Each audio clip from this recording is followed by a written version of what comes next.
Doctor, என்னாச்சு doctor? பேஷண்ட்டுக்கு heart transplant பண்ணிருக்கீங்களா? ஆமா டாக்டர்.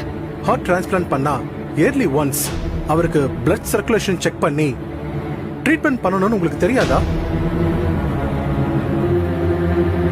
லாஸ்ட் 4 இயர்ஸா அவர் எந்த ட்ரீட்மெண்ட்டுமே பண்ணல. அதனாலதான் இன்னைக்கு இவ்ளோ கிரிட்டிக்கல் ஸ்டேஜ்ல இருக்காரு.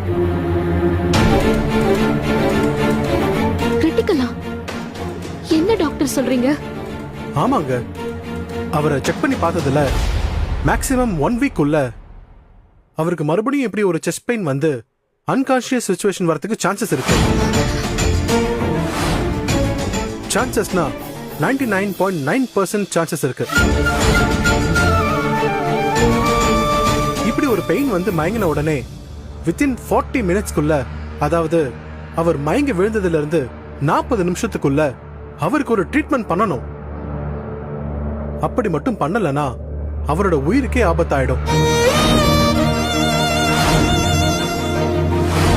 அப்புறம் அவரை காப்பாற்ற முடியாது.